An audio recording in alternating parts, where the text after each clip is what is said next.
Tres. Muy buenas noches tengan todos ustedes, pues bienvenidos sean a este espacio, a esta temporada que estamos llevando a cabo, inaugurando los conversatorios desde Es Claudia, CSP. Pues bueno, el tema de hoy es un tema muy interesante, es un pilar muy importante que tenemos actualmente en nuestro país. Vamos a hablar con expertos, con gente que tiene experiencia y que tiene conocimiento de este tema. Hoy inauguramos esta temporada de conversatorios con el tema La educación en la cuarta transformación. Es muy importante que tengamos conocimiento de lo que es la educación en esta cuarta transformación, por todo lo que se está generando políticamente, social, en educación con la nueva escuela mexicana. Pues bueno, sin más preámbulo, voy a presentar a los asistentes, a los ponentes que se encuentran el día de hoy en este conversatorio. La educación es el arma más poderosa que puedes usar para cambiar el mundo. Excelente frase. Y me permito saludar al profesor Eduardo Soto Ruiz. Bienvenido sea usted, profesor. Me equivoqué, pues acá lo estoy confundiendo. Muchas gracias, igualmente. Bienvenido sea usted. También le doy el saludo al profesor Salvador Ruiz Sánchez. Bienvenido sea, profe. Gracias, buenas noches. Saludamos también al ingeniero Jorge Yáñez García, que se encuentra también con nosotros y que los tres ponentes nos van a hablar sobre este tema. Bienvenido seas, Jorge. Buenas noches. Pues bueno, les voy a comentar cómo es la mecánica de estos conversatorios. Vamos a hablar y tienen ustedes un tiempo de 5 minutos para desarrollar el tema.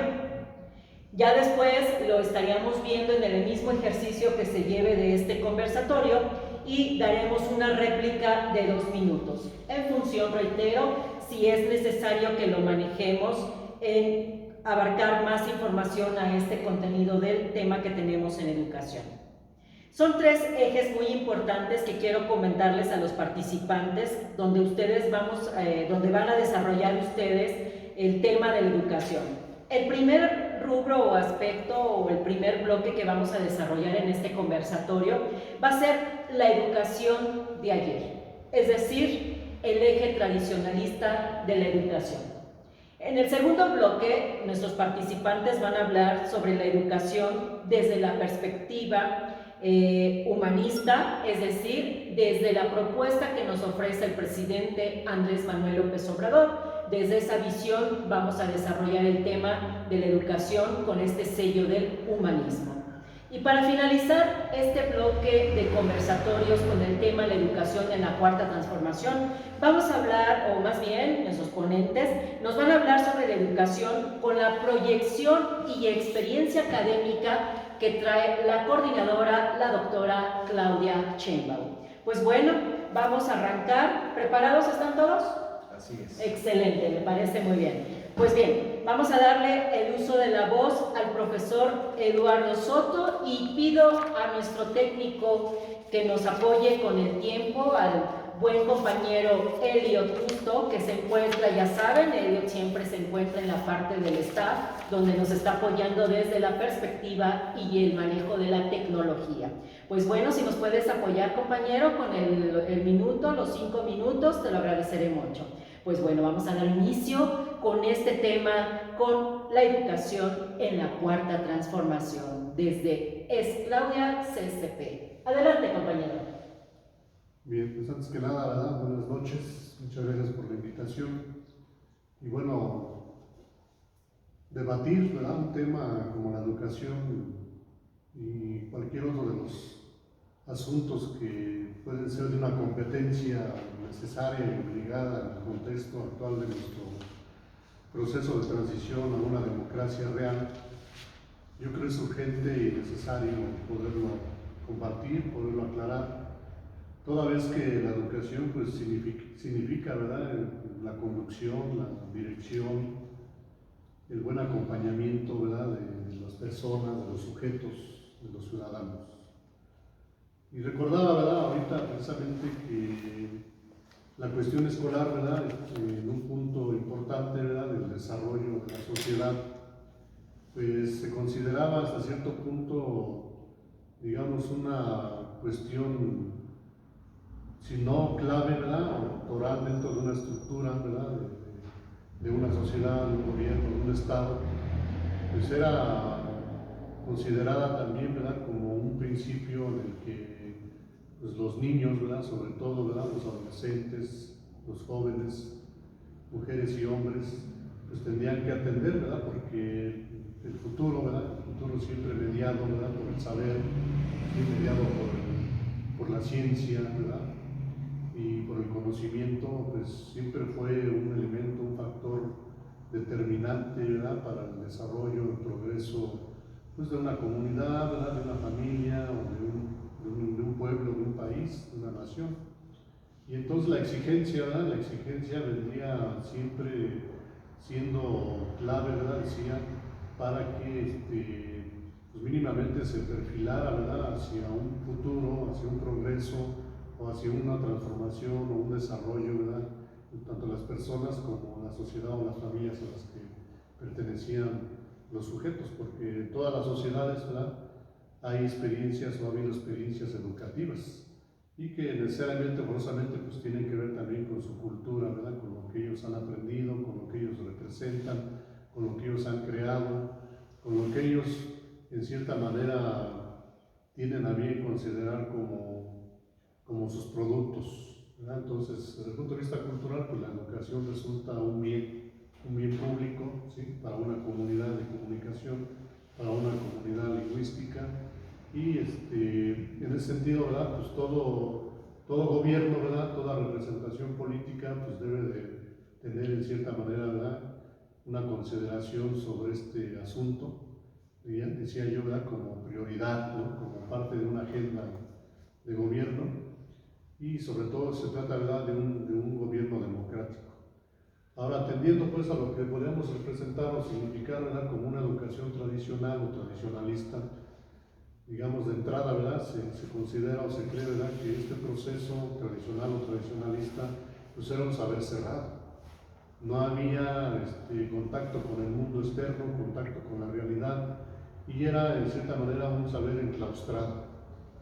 Y esto, bueno, pues tiene que ver en cierta manera con una sociedad medieval, con una sociedad feudal, ¿sí?, y con un, digamos, proceso de aprendizaje vigilado, ¿verdad?, sobre todo custodiado por, digámoslo así, por dispositivos, ¿verdad?, por dispositivos de control del cuerpo, ¿verdad?, por dispositivos de vigilancia del cuerpo, y también, ¿verdad?, por saberes que tendrían que ver con valores o principios basados en la fe, basados en la religión, basados en creencias.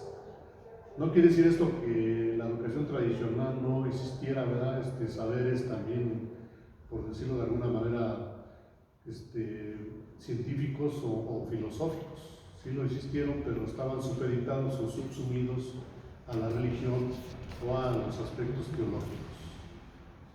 Y entonces, bueno, esa es una característica, ¿verdad?, porque todo saber al final de cuentas, durante el medievo, ¿verdad?, fue un saber cerrado, pero que en un proceso, ¿verdad?, también de ir creando condiciones, ¿verdad?, para que la imprenta, ¿verdad?, o la comunicación por escrito, ¿verdad?, fuera de cierta manera un proceso también en el que las comunidades, ¿verdad?, o los sujetos, ¿verdad?, que no estaban tan sujetados, válgase la redundancia, ¿verdad?, a esos espacios, a esos, digamos, templos, ¿verdad?, esos conventos o monasterios, ¿verdad?, la vida monacal, pues bueno, no todos estaban en cierta manera en esa condición. Había personas, ¿verdad?, que permanecían en cierta, digamos, flexibilidad o cierta libertad para poder pensar de manera diferente y crear condiciones de libertad y de tener pues un pensamiento más libre, ¿verdad?, de tener, digamos, una creencia también más libre, o hacer uso de la crítica, ¿no?, de la crítica también literaria, de la crítica filosófica, de la crítica teológica. Y bueno, este grupo, para el caso nuestro, ¿verdad?, y como también en algunos países de Europa y en esa tradición de educación ilustrada, pues son los jesuitas.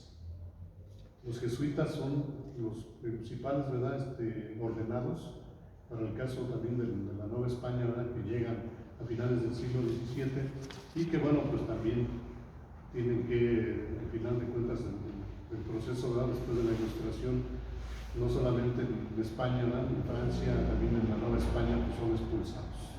Pero ellos representan, de cierta manera, ese saber cerrado, ¿sí? Ese saber religioso, ese saber eclesiástico, ¿no? Basado también seguramente en la filosofía o la educación escolástica o en el escolasticismo, y que tenía como base o fundamento la lectura o los libros de Aristóteles. Pero para el caso nuestro, pues también representan, ¿verdad?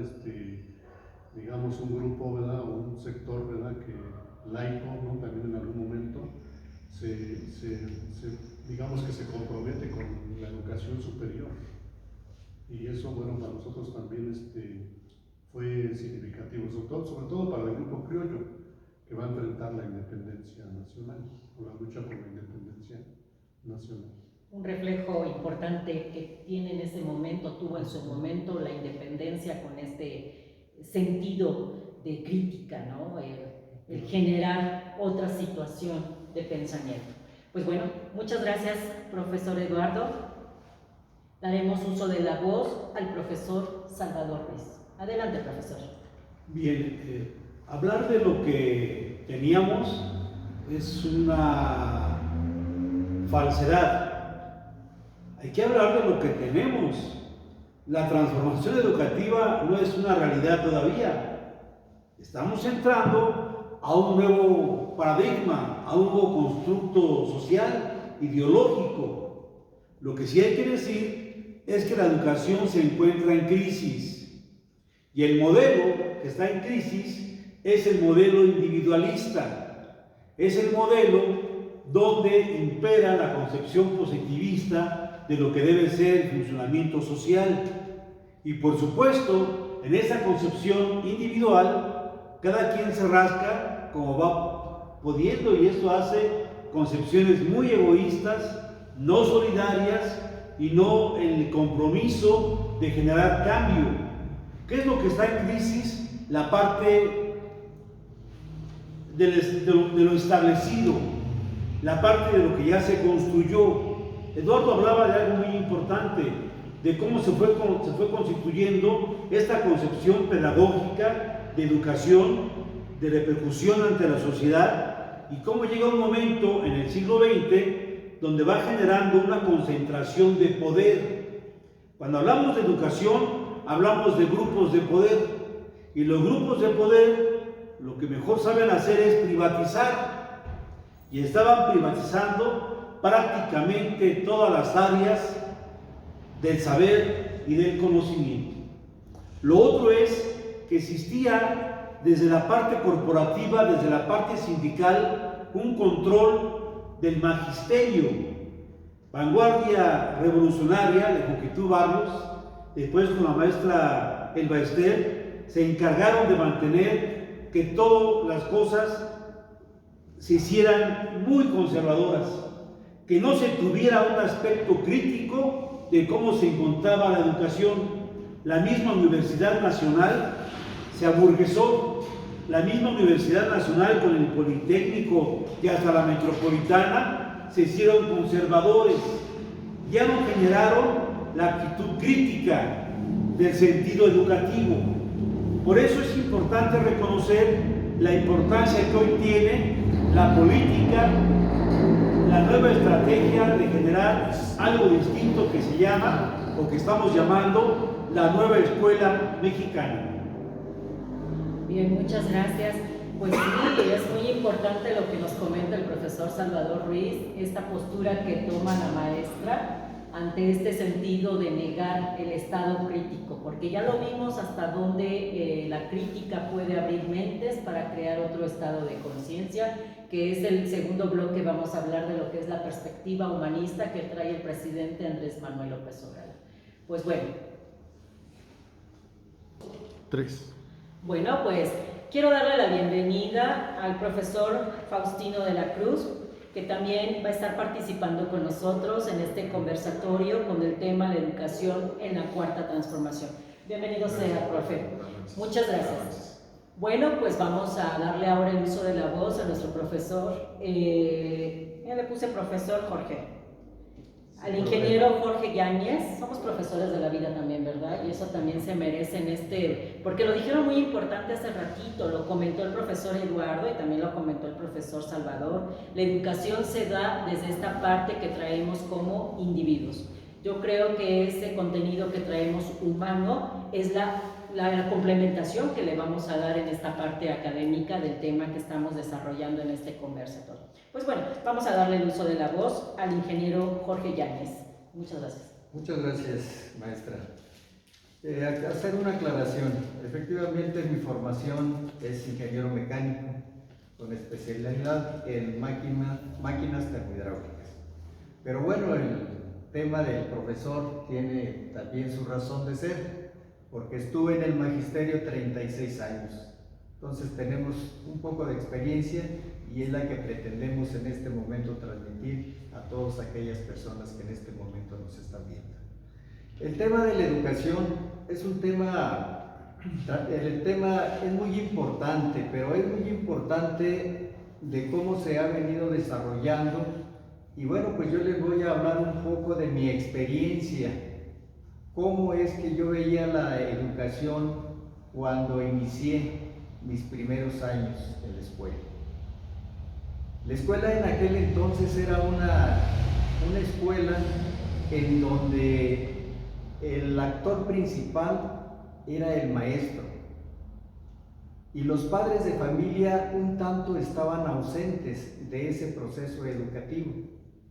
Por lo tanto, toda la educación que se recibía en ese momento era producto precisamente del plan y programa de estudio que en ese momento consideró el gobierno necesario para que en un momento dado se pudiera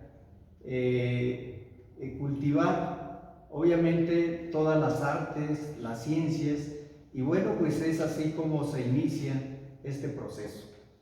Actualmente nosotros estamos regidos por un plan y programas de estudio en donde la Secretaría de Educación Pública definitivamente es la rectora de estos planes y programas. Estos planes y programas tienen obviamente un proyecto a corto, a largo, a mediano y a largo plazo.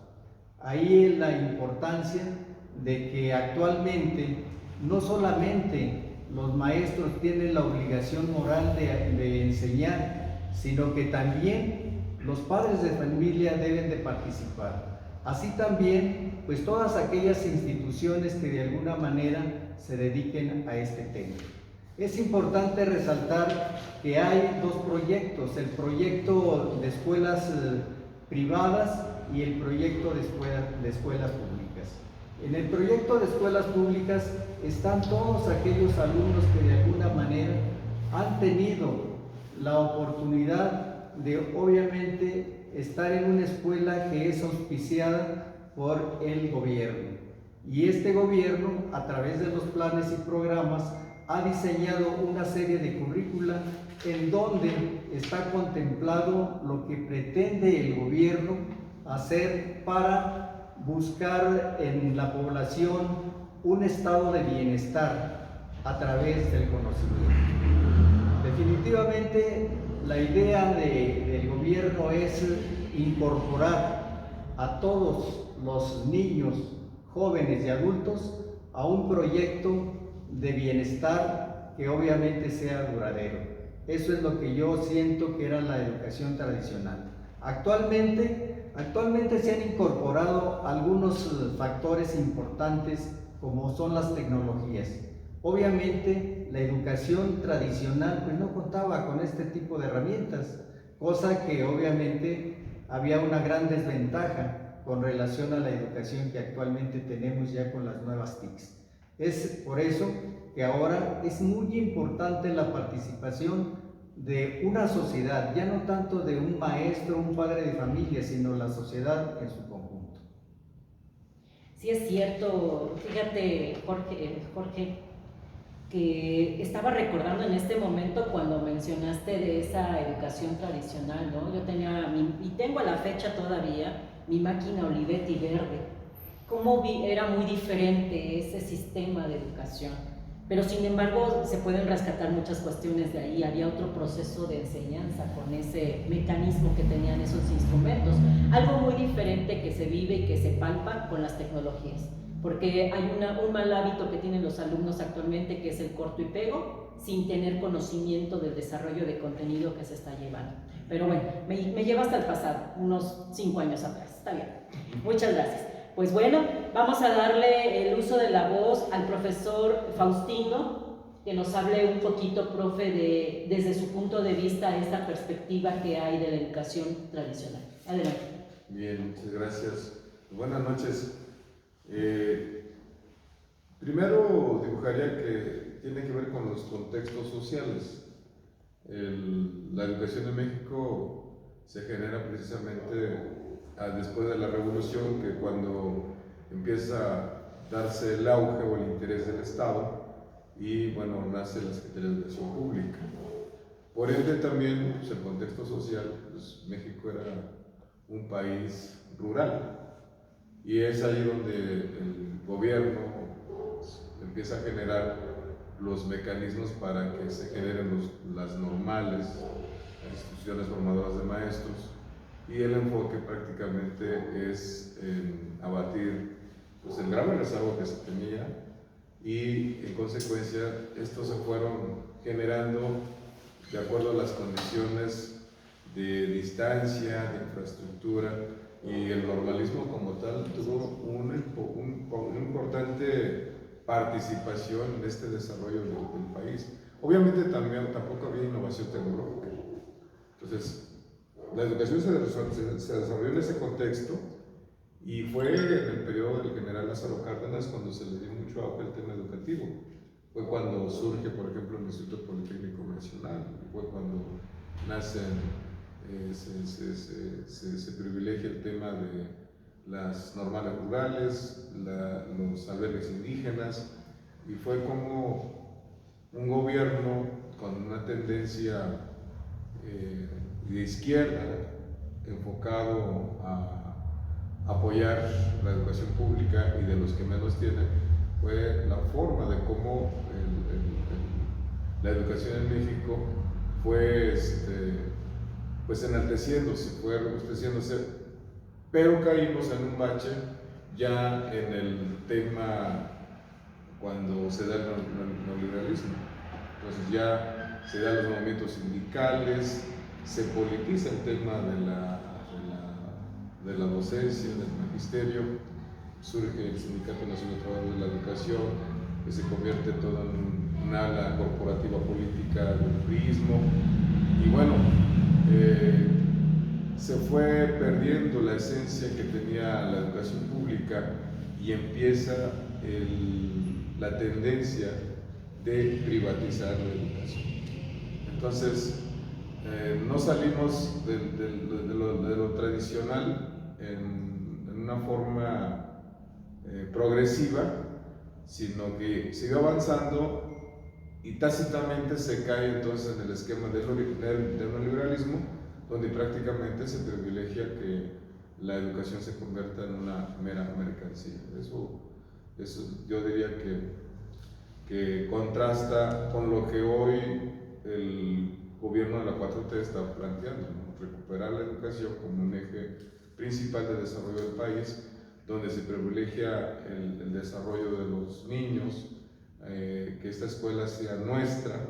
Cuando se habla de nuestra es nuevamente recuperar la esencia de lo que es la educación, y obviamente acrecentarlo en el tema de los valores, de una educación para la paz, una educación para el desarrollo, la cultura, el deporte, la ciencia, y desde luego con un ingrediente importante donde el Estado recupera la victoria, donde el Estado nuevamente invierte en la educación, y por eso el programa de becas, el programa de abrir universidades en este gobierno del presidente Andrés Manuel se hace obligatorio la educación superior, Anteriormente logramos que fuera obligatoria la educación media superior y estaba plasmado en la Constitución la obligatoriedad de educación preescolar y primaria, pero en muchos de los casos simple y sencillamente estaba plasmado, pero no se concretaban los hechos. Entonces, creo que estamos en la ruta idónea para recuperar nuestra escuela, recuperar nuestro sistema educativo y ponerlo a la vanguardia de los nuevos tiempos, obviamente de la mano con el desarrollo tecnológico. Así es. Sí, lamentablemente ha sido esa una situación de crisis, la mercancía de la educación. Lamentablemente, como nos acaban de comentar los ponentes y lo acaba de referir el profesor Faustino, la educación se ha convertido en un sistema de mercancía. Y es lamentable esa situación porque ya no les interesa el fondo, nada más les interesa la forma y que me dé una matrícula de alumnos que me estén generando económicamente. Y es lamentable esa situación, los que estamos en este ejercicio de la educación, es lamentable eso porque ya no llevan ese contenido con lo que es esta forma. Y acaba de comentar algo muy importante el profesor Faustino, el recuperar los valores. Es una área muy importante que tenemos nosotros que hacer más fuerte, porque actualmente los jóvenes no saben lo que es esta parte de los valores, y con estas propuestas actuales de la política y del gobierno que hay, quieren fomentar esta nueva parte de los valores con el nuevo programa. Pues bueno, muchas gracias, profesor Faustino. Pues bueno, cerramos con esta participación de nuestros ponentes este primer bloque de este conversatorio que estamos hablando el día de hoy con el tema la educación en la cuarta transformación. Pues estamos aquí transmitiendo desde Es Claudia Ecatepec, CSP. Y les reitero nuevamente, denle like a nuestra página, vean lo que estamos trabajando en pro y fortalecimiento de lo que se está llevando a cabo para nuestro país y también, ¿por qué no?, para nuestro municipio. Hay que darle una figura diferente a esta nueva transformación. Bueno, vamos al segundo bloque y vamos a hablar en este segundo bloque, compañeros, de lo que es la educación desde la perspectiva humanista de Andrés Manuel López Obrador. ¿Les parece que sigamos con la misma dinámica o movemos la dinámica? ¿Cómo ven? Se mueva, ¿no? La movemos. Bien, me parece. Esto es democracia. ¿Quién dice yo o yo lo escojo? Usted, profesor Salvador. Bien. Bien, cuando hablamos de crisis, estamos hablando de contradicciones de carácter social, no solamente en los intereses económicos, sino también en los intereses ideológicos. Se había establecido ya, o tenemos establecida, una forma de entender la vida, una concepción filosófica que se pone en práctica a nivel social. Pero esta práctica es una práctica egoísta, que no pensaba en la comunidad. No puede haber transformación si no hay un compromiso de carácter social. ¿Cómo generar la educación crítica? ¿Cómo generar la educación que se fije en los otros como un interés de bienestar? Por eso la importancia, y que se va plasmando en la reforma del 19, que es apenas 4 años, va creando una perspectiva estratégica para que el Estado le meta la mano a la educación desde la parte inicial.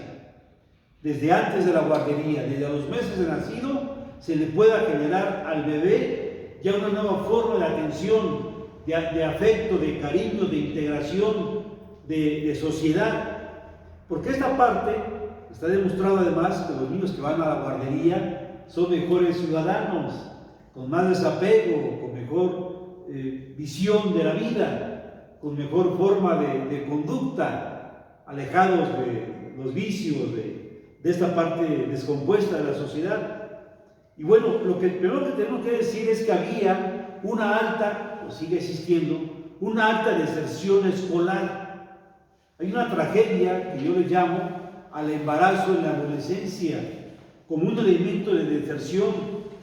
La eficiencia terminal estaba bajando en forma muy drástica, porque hoy los jóvenes tienen más distractores, desde el aparato, desde el celular, como que ahí tienen todo. como que el maestro ya no es muy útil para ellos, ni siquiera los libros.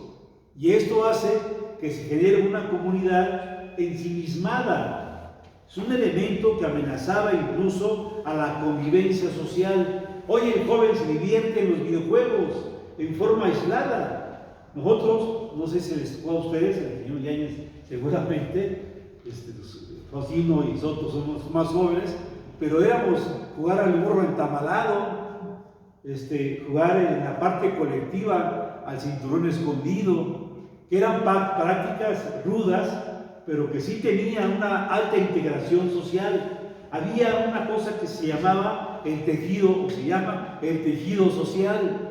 Estaba muy fuerte ese tejido social. Por eso en los pueblos, un comercial, en los pueblos tradicionales, la gente vota prácticamente uniforme. Observen la conducta de Tupetlán, Santa Clara, no tanto San Cristóbal, pero sí quizás Guadalupe Victoria o los Chiconautas, cómo la votación en el siglo pasado era casi hegemónica, era casi igual en todos. Nos costaba mucho trabajo a los de oposición ir a romper este amarre ideológico, político, de compromiso, de lealtad con el sistema imperante. Las cosas están cambiando y esos cambios que va generando la crisis educativa es lo que permite hoy entender que hay diferentes realidades, que no se le puede dar el mismo contenido en los planes de estudio a los diferentes Méxicos, a las diferentes regiones, a las diferentes lenguas, a las diferentes formas de entender y comprender la vida, a la comunidad lésbico-gay, qué decir de la gente marginada que no tiene ni siquiera para llevarse un alimento a la boca. Por eso la importancia no solamente de la parte asistencial, que es importante, sino la parte de cómo rescatar y cómo integrar a la sociedad a estos grupos totalmente vulnerables y olvidados. Y ahí la importancia de la propuesta de Andrés, en la parte humanista, de poder integrarlos y hacerse cargo desde la parte inicial a los primeros meses de vida. Las generaciones, por supuesto, que tienen que generar lo que le llamamos en el sueño guajiro del comunismo de los años 60, 70, el hombre nuevo, de este que hablaba incluso Che Guevara. Hoy, cuando hablamos de generar comunidad, nos estamos refiriendo a esto, a la transformación social, a cómo desde la comunidad podemos generar un enfoque crítico de los conocimientos, cómo generar no solamente habilidades colectivas o habilidades de obtener conocimientos, sino cómo emplearlos para la parte del compromiso social. La importancia de ser comunidad creo que es la parte más integral de la nueva propuesta de la nueva escuela mexicana. Bien es cierto, sí, te doy la palabra, Ricardo. Bien es cierto lo que nos acaba de decir el profesor Salvador Ruiz, y de hecho me venía a la mente la palabra que nos refería el profesor de comunidad. En el argot de los nuevos libros manejan esa palabra, profe. Es la palabra comunidad. Manejan el término asambleas y manejan el término comunidad. En la escuela tradicional era trabajo en equipo. Reúnete con tus amigos, trabajo de equipo, tus compañeros, ¿no?, de aula. Pero actualmente ya se está modificando también este lenguaje. Ahora es por proyectos. Por proyectos, así es. Pero es una nueva forma que tenemos que nosotros adaptar al lenguaje que tenemos en esta realidad de la cuarta transformación. Muchas gracias, profesor. Bien, adelante Jorge, después profesor Salvador y al final Eduardo. Ay, perdón, profesor Faustino. Cambio nombres, disculpen ustedes. Bien, adelante Jorge. Sí, claro. Es importante resaltar que después de que se tenía una educación, como comentaba en mi primera participación, como responsables directos a los maestros, es importante resaltar que estos maestros, la gran mayoría eran maestros rurales y ellos se formaban precisamente en las escuelas normales, que por cierto todavía existen muchas escuelas rurales en el país. Y bueno, pues ahí era básicamente el semillero para la educación básica. la educación básica, primaria, secundaria. En aquel entonces no había preescolar ni kinder. El kinder y el preescolar, pues es un producto de la necesidad que en un momento dado, no tanto como una educación pública, sino como la necesidad de que los padres de familia, pues de alguna manera dejaran a los niños ya en un lugar seguro en donde pudieran aprovechar obviamente el conocimiento que se les transmitía. También es importante resaltar que bueno, pues después de un tiempo las normales pues no eran el único semillero docente en las escuelas básicas. En ese momento ya hubo escuelas especialistas, entonces eran escuelas que generaban maestros de matemáticas, de física, de química, todas las materias que se ven en las escuelas secundarias.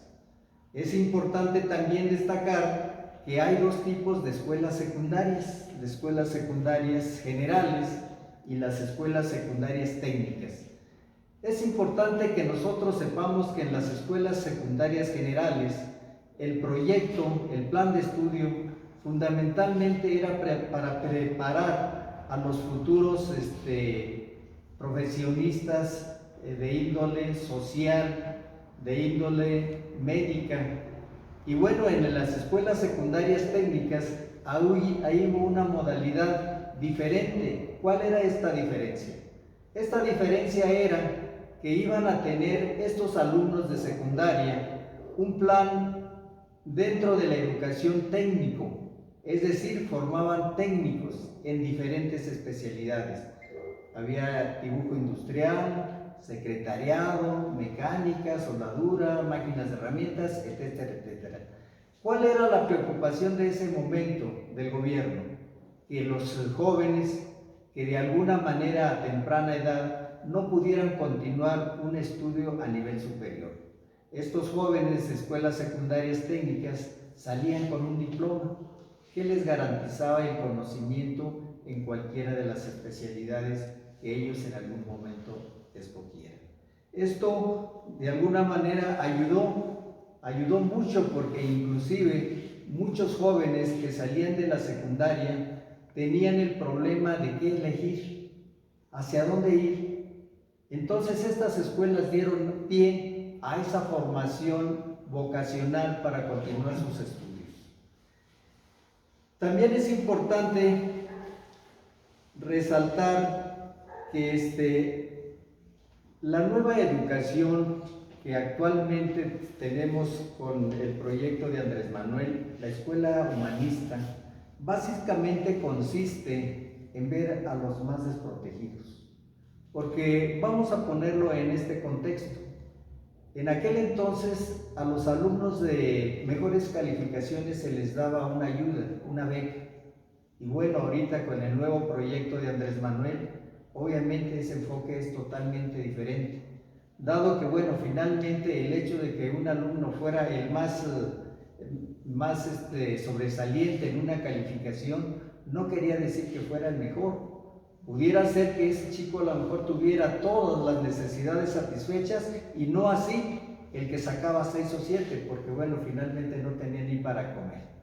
Y bueno, pues es así como en esta educación humanista se ve básicamente sus necesidades elementales. ¿Cuáles son sus necesidades elementales? Tener sus libros, ahí está el programa de los libros de texto, también los útiles escolares, las becas ya no por destacar en una calificación, sino ahora ya es generalizado. Y bueno, esto de alguna manera ha ayudado precisamente a que haya menos deserción en las escuelas y por lo tanto creo que salen mejor preparados los jóvenes, inclusive ya con una idea de qué es lo que quieren ser a futuro. Muchas gracias, Jorge, por esta participación. Bien, le doy el uso de la voz al profesor Faustino. Gracias. Bueno, yo vuelvo a decir, tiene que ver mucho los contextos. El contexto que vivimos en los años del siglo XIX, siglo XX y hoy, ¿no? Entonces, la educación que fue hace unos años, el que ha existido y el que viene, ¿no? y la sociedad en sí se fue proveyendo de las herramientas para su desarrollo. Cierto lo que dice Salvador, hace unos años los niños jugaban en la calle, pero al romperse ese tejido social, al irse a los padres o a ambos a buscar empleo, pues prácticamente el descuido que tuvo también el gobierno propició que este tejido social simple y llanamente pues se rompiera y ya no pudiera contener el desarrollo de los jóvenes. Ahorita que decía Jorge, ¿por qué surgieron los jardines de niños?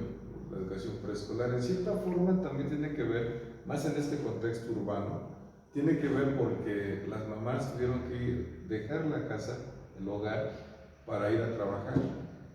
Y entonces surge de una u otra forma las guarderías y estas a su vez tuvieron que proveer educación y después se tuvo que plasmar en la Constitución y generarse la infraestructura para ello. ¿Es bueno? Claro que es bueno, porque esto permite el desarrollo de ambos, hombre y mujer, ¿no? Brinda mayores oportunidades de desarrollo.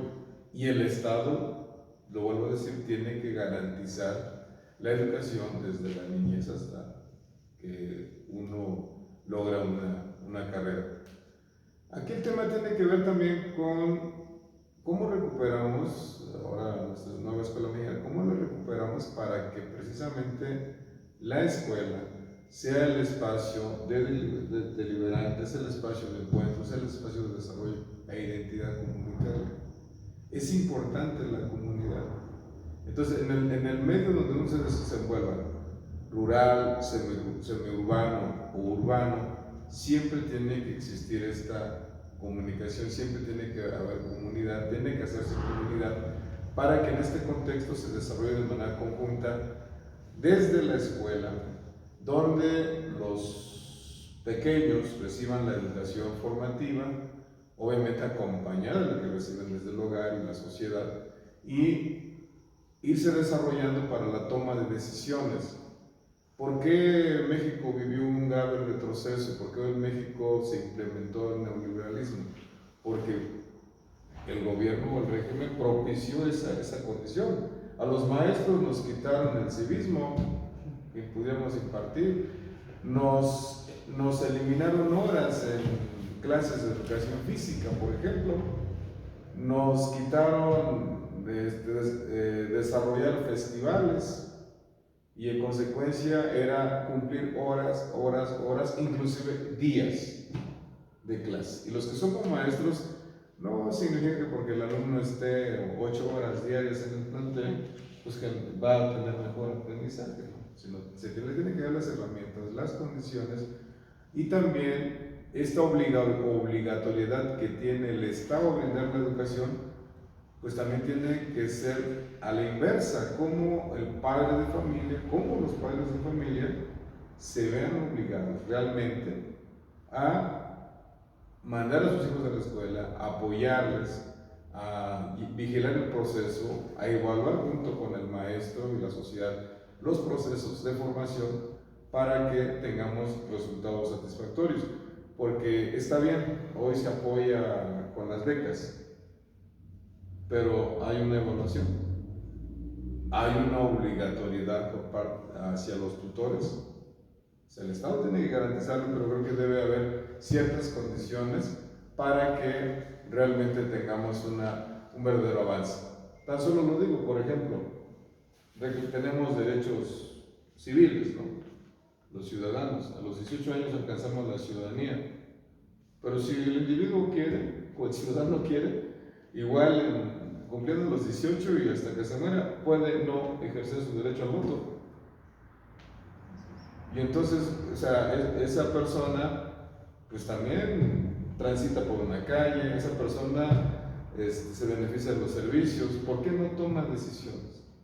Creo que ahí también parte de la reforma constitucional es que los ciudadanos, una vez que tengan la calidad de ciudadanos, acudan a las urnas, anulen su voto si quieren, pero deben de participar en los procesos, en la toma de decisiones. Es como en la comunidad. Hay vecinos que dicen, no, yo no pierdo mi tiempo en reuniones, ¿no? Y se aleja, se sectariza, Y a medida que una sociedad se sectariza, simple y sencillamente, pues no hay ese avance. ¿Por qué en las comunidades rurales o indígenas hay esta unidad? Porque precisamente hay un factor de comunicación, de solidaridad, de apoyo, de acompañamiento, lo que no existe en las zonas urbanas desarrolladas, y la tendencia es que pudiéramos lograrlo en contextos sociales muy complicados como Ecatepec, como es el Valle de México, porque al fin y al cabo tenemos y vivimos y padecemos la misma problemática de inseguridad, de movilidad, de salud, de la propia convivencia en los espacios y desde luego de garantizar a todos un desarrollo en plena armonía, porque a fin de cuentas necesitamos desarrollarnos en el marco de libertades. Es cuanto. Gracias, profesor Faustino. Muy importante lo que nos estaba comentando el profesor, y en efecto, profesor, coincido, ¿no?, en esta nueva escuela mexicana. Yo creo que, y es un tema que podríamos en otro conversatorio llevar a cabo, el crear este proceso de formación a través de la implementación de nuevas estrategias, a través de, ¿por qué no?, darle una capacitación más actualizada a los profesores, porque ellos traen todavía un esquema antiguo, el esquema tradicionalista, y yo lo he observado porque les está costando mucho trabajo este cambio de acoplar este programa de la nueva escuela mexicana con el esquema tradicional. Entonces yo creo que aquí también debe exigir las propias instituciones públicas esta capacitación. El factor de la comunicación es un problema muy grave que están teniendo ahorita los profesores. No se quieren vincular con los padres de familia, y es un aspecto obligatorio, porque el propio programa te lo señala. Ahora una participación activa de la Asociación de los Padres de Familia y de los padres de familia. Y aquí es donde hay un divorcio, en efecto, porque no lo están haciendo una unión entre lo que es esta participación de la escuela con la participación de los padres. Y finalmente lo que decía el profesor, ¿no?, el acompañamiento. Aquí tenemos que hacer una triada entre lo que es la parte de la educación con el profesor, el alumno y el padre de familia. Pues bueno, yo creo que este es otro tema, compañeros, que tenemos materia de dónde abordar, materia de dónde desarrollar y presentar esta propuesta de estos nuevos procesos de formación en la educación. Creo que ya mi compañero Elio tomó nota. Muchas gracias, compañero, para poder darle fortalecimiento a estos conversatorios. Bueno, voy a darle el uso de la voz al profesor Eduardo. Muchas gracias. Nuevamente, ¿verdad?, agradecer la invitación y compartir la mesa con los compañeros que me preceden. Efectivamente, recordamos un poquito, porque Andrés lo menciona, lo ha dicho en los comunicados, desde mucho tiempo antes de que llegara a la presidencia, el movimiento social, ¿sí?, y político, pues es una parte necesaria y obligada de reconocer, porque efectivamente, ¿verdad?, a partir de 1968, pues la educación tiene una exigencia nacional, sobre todo por la educación de los jóvenes. Pero bueno, también los maestros, ¿verdad?, previamente al 68 también participaron, también se movilizaron, también demandaron mejores condiciones de trabajo, y también para la escuela pública, sobre todo, ¿no? El asunto también de los derechos laborales de los maestros, pues también queda, ¿verdad?, asentado, ¿verdad?, en el movimiento magisterial, ya desde el gobierno de Ávila Camacho y hasta el nacimiento de la coordinadora en 1979. Incluso paralelamente, ¿verdad?, también surge con la Universidad Pedagógica Nacional.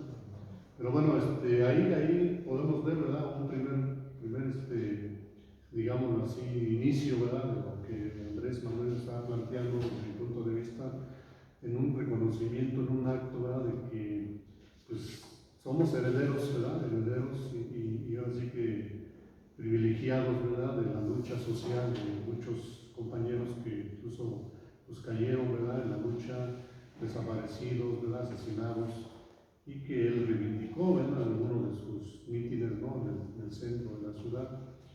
Y también cuando toma el poder, ¿no?, el 1 de diciembre, ¿no?, del 2018, también hace alusión y hace, digamos así, reconocimiento a todos los compañeros que políticamente, socialmente, pues han contribuido al movimiento de transformación nacional.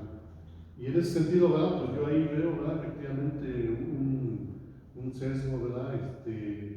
O un detalle, ¿verdad? De parte de un gobernante, ¿verdad? Democrático, porque pues nadie lo había hecho. O sea, reconocer, ¿no? Patrióticamente, ¿no? No es lo mismo que reconocer socialmente o políticamente desde la Asamblea Nacional, ¿sí? Como representantes incluso legítimos del gobierno legítimo, reconocer, ¿verdad? También a un presidente, ¿verdad? Que viene de un movimiento social, de una lucha social, sobre todo de una representación de izquierda, ¿verdad?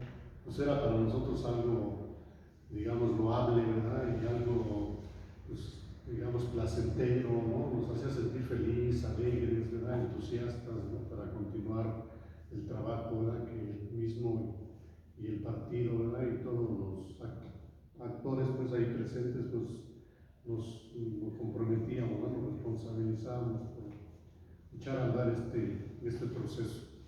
Y bueno, el asunto, digamos, del humanismo, pues está también ahí, ¿verdad? Porque efectivamente subyace, ¿verdad? En el planteamiento de la nueva escuela mexicana, ¿verdad? Como han repetido los compañeros, ¿verdad? La alusión, ¿verdad? O referente a la comunidad, pues es vital, ¿no? Porque nosotros, pues, originalmente, pues somos sociables, ¿verdad? O sea, nacimos en una familia, crecemos en una familia y pertenecemos, bueno, pues a un municipio, ¿verdad? Decíamos a un estado, a un país, a una nación, y bueno, pues no somos, digamos, Robinsons, ¿no? Para aislarnos, ¿verdad? O creer que solos, ¿verdad? O individualmente podemos crear o transformar o hacer cosas, ¿no? Necesitamos a fuerzas de la relación con los demás. Y este es un punto de partida necesario y obligado, una condición humana, pues diría yo, ¿verdad? Y en esta condición humana, efectivamente, está el origen de un planteamiento humanista, que había que ver también, ¿verdad? Porque hay momentos del humanismo, hay como la modernidad, ¿verdad? Tienen diferentes, digamos, gradaciones o matices, ¿verdad? El humanismo clásico, ¿verdad? Pues surge previamente al Renacimiento, ¿no? Estamos hablando del siglo XV después de Cristo, y tiene que ver, ¿verdad? Con la emergencia de las humanidades, ¿no? De cierta manera, ¿no? Con la referencia, pues, a la filosofía, ¿verdad? Con la referencia a la poesía, con referencia, pues, a las, digamos, artes, ¿no? Y bueno, más adelante, ¿verdad? Ya en el siglo XX, ¿verdad? Pues tiene otra presencia, ¿verdad? Que también, bueno, a final de cuentas tendría que ver con la formación del individuo, ¿verdad? Tiene que ver con el factor humano, ¿verdad? Con el factor motivacional, ¿sí? Con el desarrollo de la personalidad o de la persona, con la integración a una sociedad, ¿verdad? De comunicación, decía hace rato, ¿verdad? Como una sociedad, digamos, pues más activa, ¿sí? Pero bueno, haciendo un poquito la referencia, ¿verdad?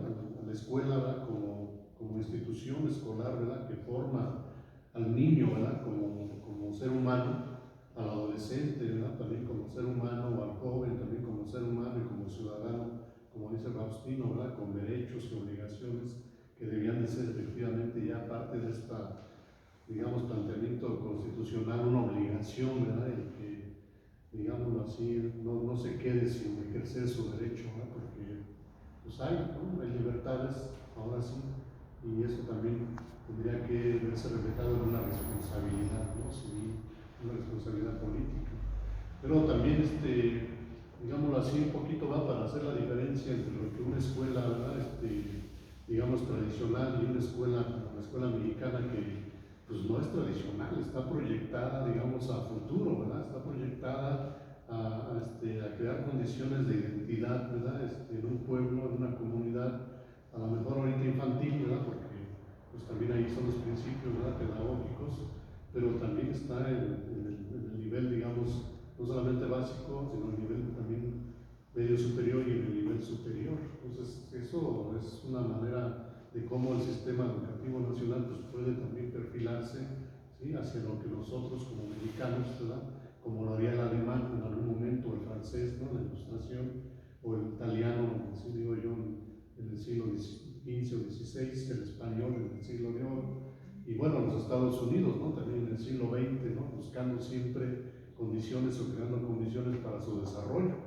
nosotros necesitamos un desarrollo nacional, ¿no? Y a lo mejor un desarrollo también armónico o armonioso con otros países, porque somos hermanos, ¿verdad? Y somos ciudadanos del mundo. Entonces esa dimensión, ¿verdad? Esa dimensión yo creo que también está en este, digamos, proceso, ¿verdad? De internacionalizarnos, ¿no? De aportar a la humanidad, o aportar, digamos, a otros países, otras naciones, nuestra humanidad, ¿no? Porque esto quedó plasmado ya desde la época prehispánica, ¿no? Los antiguos mexicanos decían ellos, ¿no? Educar o educarse es tener rostro y corazón, ¿no? Entonces era algo mexicano, algo auténtico, que ahora se recupera, ¿sí? Y se actualiza, porque efectivamente también la nueva escuela mexicana también tiene, ¿verdad? Como principio ahí de los campos formativos, ¿verdad? O del trabajo por proyectos, ¿verdad? Que ahora es la nueva metodología, también también nos sugiere hacer uso de las tecnologías, y eso nos pone en contacto con el mundo, ¿sí? La parte virtual, la parte digital, ¿sí? El uso del internet, de las plataformas, digamos, del celular como recurso pedagógico, nos pone en contacto con el mundo, visualizamos el mundo, y el mundo nos ve, y el mundo nos mira, ¿sí? Y el mundo también reflexiona con nosotros, y nosotros con ellos. Es un input y un output, ¿no? O sea, un ir y venir, ¿sí? Entonces estamos en un mundo, ¿verdad? Que necesitamos compartir, como decía Faustino, ¿verdad? Pues también efectivamente la necesidad de la paz. Nosotros no queremos guerra, y el presidente lo ha manifestado, y lo manifestamos incluso antes, ¿no? Cuando Vicente Fox quiso agregarnos o sumarnos ahí en la guerra con Irak, nosotros dijimos no, nosotros somos pacifistas. Nosotros no vamos a servirle al gobierno de Estados Unidos para una invasión o para que vaya, digamos, a destruir una nación o una comunidad. Nosotros nos negamos a la guerra, y el derecho a la autodeterminación de las naciones es importantísimo desde el punto de vista también pedagógico, ¿sí? Y que el gobierno ha insistido en ello. Eso es importante, que los pueblos del mundo nos vean como hermanos, no como enemigos, y que no nos vean con odio, sino con amor. Y eso también yo creo que es otro de los valores también que la Escuela Nueva Mexicana puede, ¿no? Desarrollar, puede crear condiciones, ¿no? Porque el niño también, la niña, ¿sí? debe de crecer sin odio, sino con amor, ¿sí? Y eso también requiere de valor, ¿sí? Y requiere también del impulso de los docentes, requiere de la formación del docente, y requiere también de la escuela pública y del Estado, como decía Faustino, ¿no? Porque el Estado efectivamente no solamente es el garante, sino el rector, ¿sí? Y el responsable también, de acuerdo con nuestra Constitución, ¿sí? El artículo 3, de crear condiciones para el desarrollo de la educación del niño y la formación del adolescente y del joven, y ahora también con la nueva Ley General de Educación, una obligación para los jóvenes, la educación superior. Se convierte en una obligación del Estado garantizar también la educación superior para los jóvenes. Y eso yo creo que es un gran logro, ¿sí? De todos nosotros, ¿sí? Del movimiento social, digo yo, ¿verdad? Del gobierno que representa a Andrés Manuel López Obrador, y de todos los actores que lo han acompañado y que han sido parte de su política educativa. Gracias.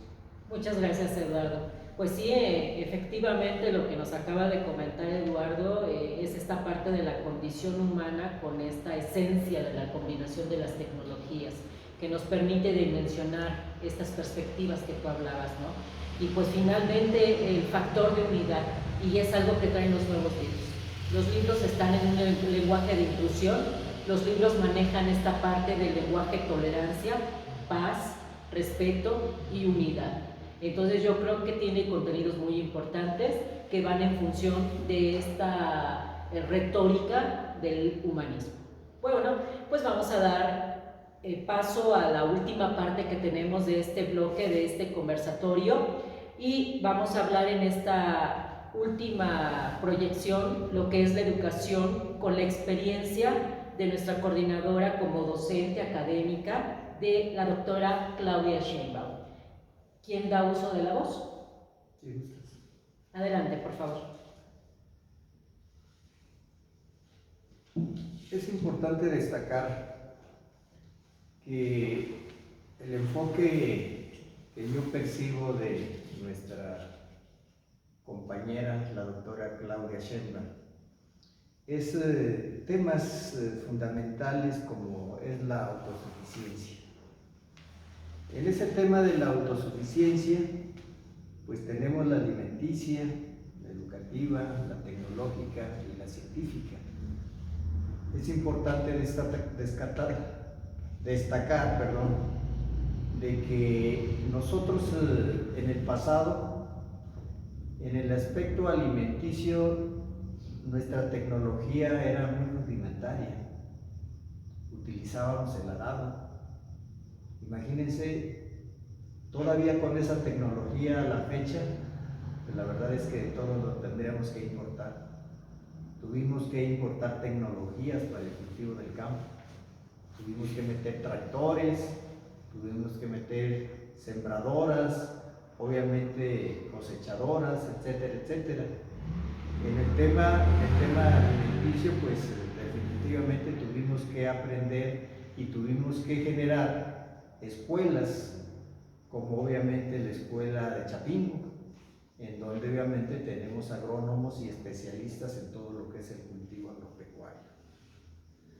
De la misma manera que la educación, si ustedes recordarán, los que somos maestros siempre teníamos un plan y programas recomendados que por los españoles, que por los chilenos, que por los argentinos, y nosotros nunca generamos un plan y programa acorde, obviamente, a las necesidades del país. Y creo que en este momento, acertadamente, pues ya tiene un giro diferente. Tan es así que los nuevos libros de texto fueron elaborados por maestros y profesionistas mexicanos. Es un gran logro que debemos de aplaudirlo. Sobre todo los que estamos muy conscientes que la dependencia simple y sencillamente trae un retraso económico a cualquier país.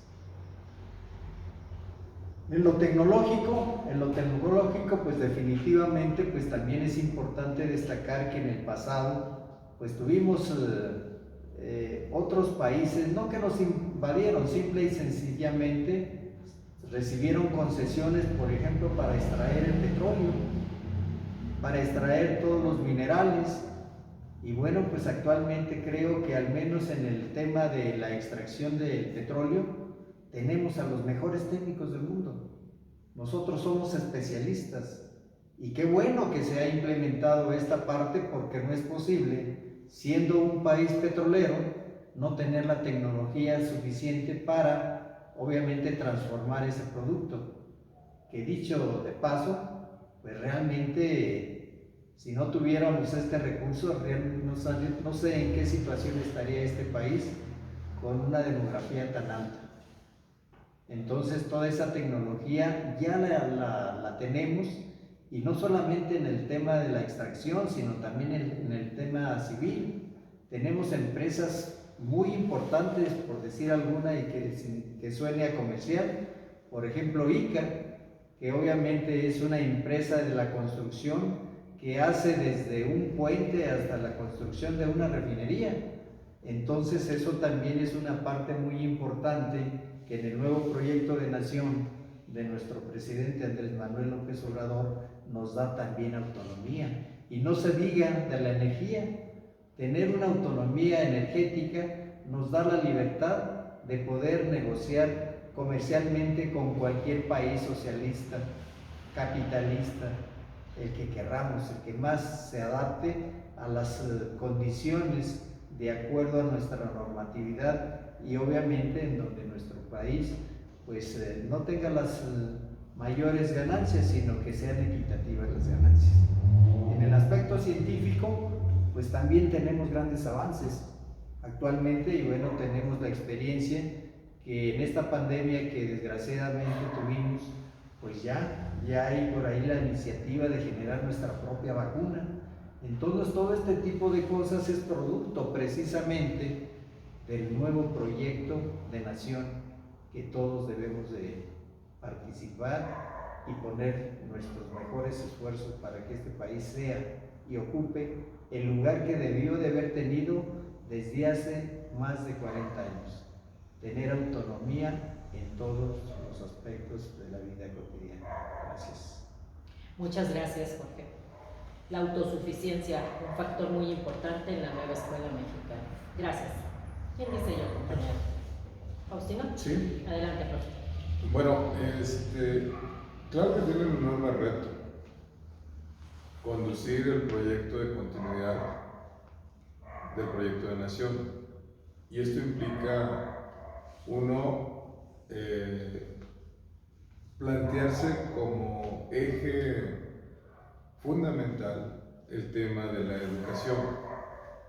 Si nosotros tomamos como la educación como pilar de desarrollo, permitiremos, por un lado, no solo heredar el proyecto de la cuarta transformación, sino cosechar los frutos de la cuarta transformación. Lo que hoy vivimos como producto del neoliberalismo es la descomposición del tejido social, la alta marginación, la alta pobreza, la enorme desigualdad y desde luego la violencia que se vive en todo el país. Una forma de erradicarla es ir a la educación para que volvamos a los principios de los valores, para que precisamente esta educación humanista vaya al centro del desarrollo integral del individuo, como lo marca nuestro artículo 3, y por ende desarrollarse en todos los campos, que tenemos grandes potenciales. Si nosotros logramos nuestra autosuficiencia alimentaria, fortalecemos nuestra soberanía. Si nosotros somos autosuficientes en energía, inclusive podemos vender la energía a otros países. Si nosotros somos número uno en temas de salud, pero antes de combatir o atender el tema de la salud, más bien es ir a la prevención, estaríamos logrando graves problemas de enfermedad y desde luego altos costos de atención.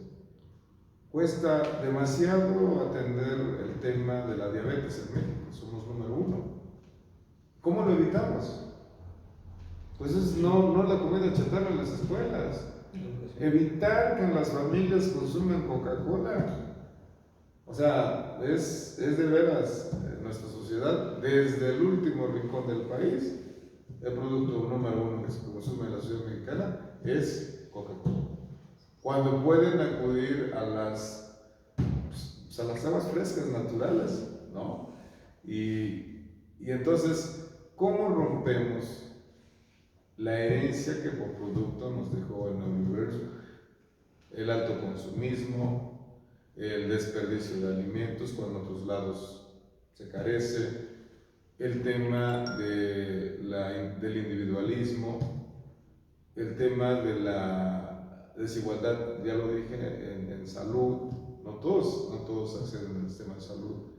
Y entonces, si nosotros ponemos, y la doctora pone como eje principal el desarrollo de la educación, estoy seguro que en unos sexenios, y que ya se empiezan a ver, cosecharemos los frutos de la cuarta transformación. ¿Y que será? Paz. Sería obviamente progreso y desde luego también respeto como pueblo de otros pueblos. Entonces, ese serían mis planteamientos. Muchas gracias, profesor Faustino. Pues un reto muy grande, ¿verdad? Sí. Paz, progreso y respeto. Y yo creo que es una concepción de educación, profe, desde la parte individual hasta la parte, como lo dice usted, ese tejido social.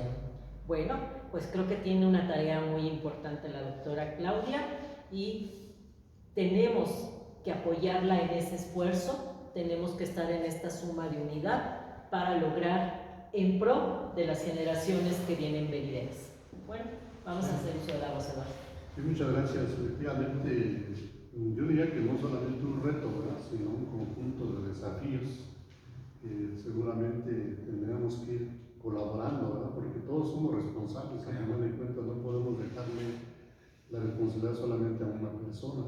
Todos somos mexicanos y tenemos también que contribuir a plantear, ¿verdad? Si a lo mejor no tenemos la varita mágica para resolver todos los problemas nacionales, sí podemos plantear mínimamente algunas vías, algunas alternativas, algunas posibilidades, ¿verdad?, para salvar nuestro país y ponerlo en el camino del desarrollo, porque bien dice Faustino, ¿verdad?, sin educación pues no hay desarrollo, pero también como dice el compañero Yáñez, efectivamente pues sin maíz no hay país, ¿verdad? Entonces sí necesitamos también aprender, ¿verdad?, aprender también de la agricultura, aprender del cultivo, ¿verdad?, del cuidado de la tierra, de todo lo que nos heredaron de los mexicanos, los antiguos mexicanos, y cuidar nuestro medio ambiente. O sea, necesitamos estar en el contexto del mundo, en el contexto planetario, en el contexto de las necesidades del mundo. ¿Sí? Por eso también, bueno, pues la guerra también no puede ser ya posible. Es un cuello de botella y un laberinto sin salida. Y tenemos que oponernos, todos debemos ser objetores de conciencia, porque la guerra nos envilece, la guerra nos deshumaniza, y la guerra nos empobrece, y nos aniquila, y nos destruye, y nos va a desaparecer, tarde que temprano, si seguimos insistiendo en ella, de este mundo. Y nosotros no queremos eso, queremos la paz, como condición del desarrollo, como condición de la humanidad, no solamente para nuestros pueblos, para México, sino para el mundo. Pero bueno, volviendo al punto, ¿verdad? Efectivamente, yo digo, ¿verdad?, lo dije en algún escrito en algún momento determinado de este proceso de la elección, ¿verdad?, del Coordinador Nacional de la Defensa de la Cuarta Transformación, que efectivamente pues el proceso democrático es algo que nosotros vivimos, ¿no?, y que tenemos que alimentar. No puede haber, digamos, el mismo procedimiento, ¿no?, el que utilizaban los gobiernos neoliberales, ¿no?, los gobiernos tecnocráticos del pedazo.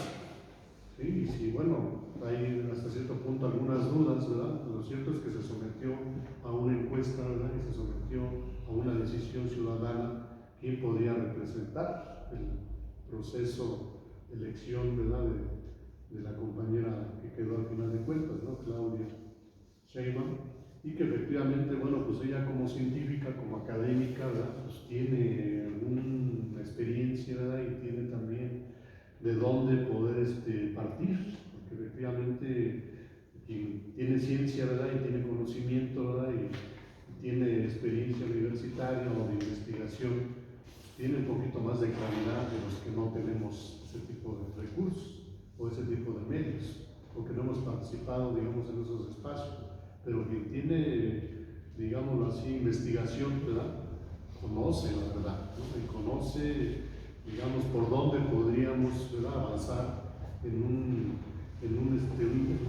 escenario, ¿verdad?, en un escenario de cambio, de transformación o de continuidad y cambio y transformación de nuestro país para beneficio de nuestro pueblo, ¿sí? Porque no se trata solamente del partido, ¿no?, podemos decirlo de alguna manera, ¿no?, de que se beneficie solamente el partido, ¿no?, o los representantes del partido, ¿sí?, sino que se beneficie, ¿sí?, el pueblo, pues al final de cuentas, porque a lo mejor algunos, volvemos al punto de partida que ese rato pues, Faustino mencionaba, ¿no?, que a lo mejor algunos no votan, que se abstengan, pero es parte de un proceso. Tarde que temprano tienen que tomar conciencia de que tienen que ejercer también su voto, porque deben también de responsabilizarse de las decisiones públicas, o de los espacios públicos, o de la vida pública, ¿sí?, sea en la calle, sea en el ágora, ¿no?, sea en la institución, sea en la universidad, sea en el mercado, en el templo, en fin, ¿verdad?, ahí nos vamos a reunir siempre todos y vamos a convivir, ¿verdad?, si estamos en esa responsabilidad y en esa disponibilidad de reconocer a la comunidad como principio moral, como principio político y como principio de comunicación.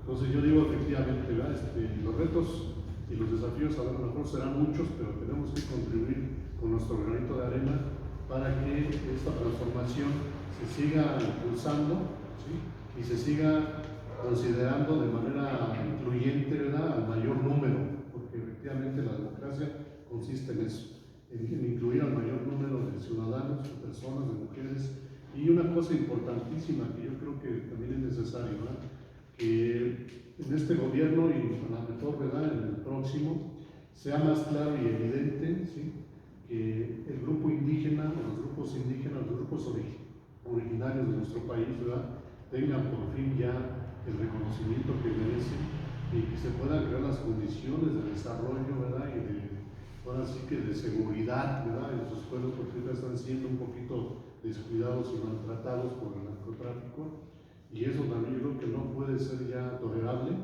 El Estado tiene que tomar cartas en el asunto, el gobierno tiene que decidir ya de una manera también prioritaria en crear condiciones de seguridad y de estabilidad, ¿verdad?, para esas comunidades, para esos pueblos, porque el riesgo, ¿verdad?, de no hacerlo, pues es volver a pensar, ¿verdad?, volver a creer en rebeliones, movimientos sociales que puedan desestabilizar el régimen o que puedan incluso no creer en las bondades del gobierno, ¿sí?, en los principios de transformación social. Yo creo que sí se requiere atender urgentemente esas necesidades, ¿sí?, esas situaciones, para ir atendiendo de manera gradual todo lo otro que se puede presentar como desafío, ¿sí?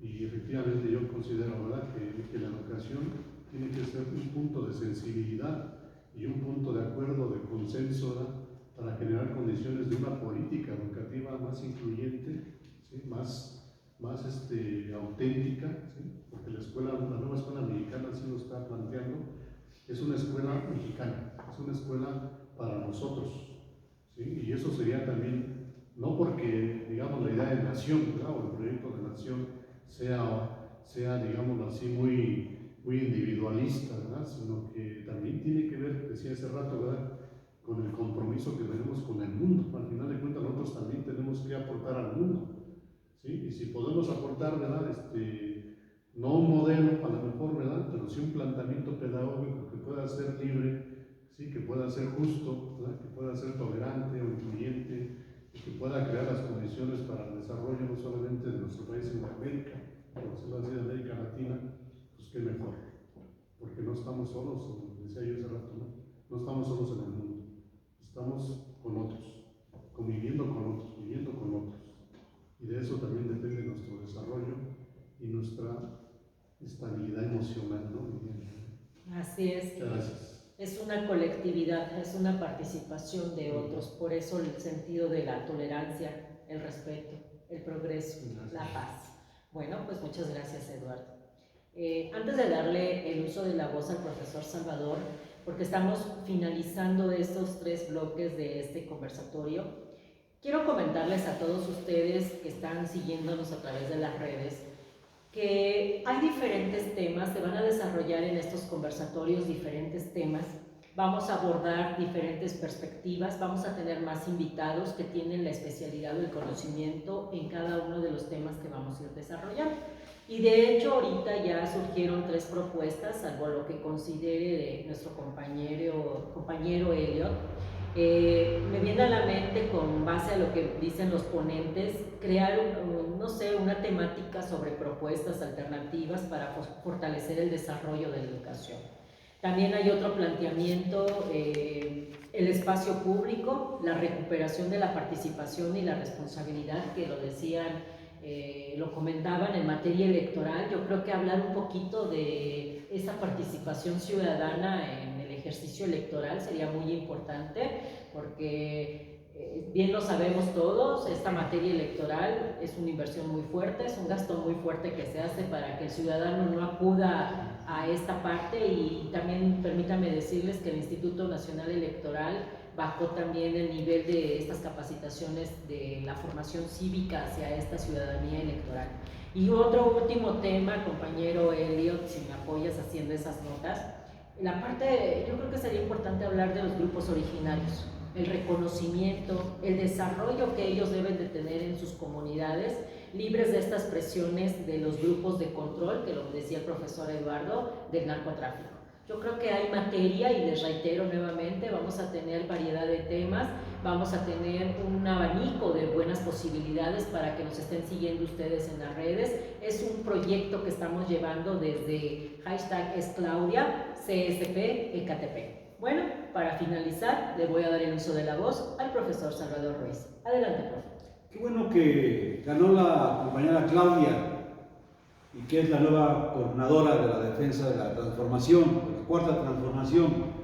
Qué bueno que es una científica, porque tiene claro que es la educación lo que puede generar un cambio, y un cambio tarda décadas, 10, 20, 30, 40 años, pero ya iniciamos, que es lo más complicado.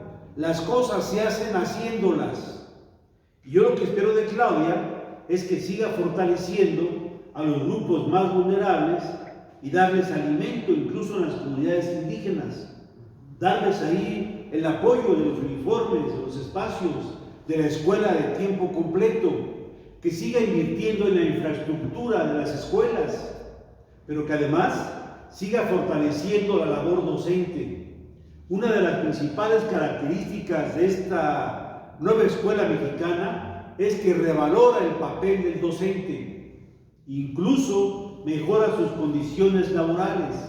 Hace falta mucho, pero ya se inició.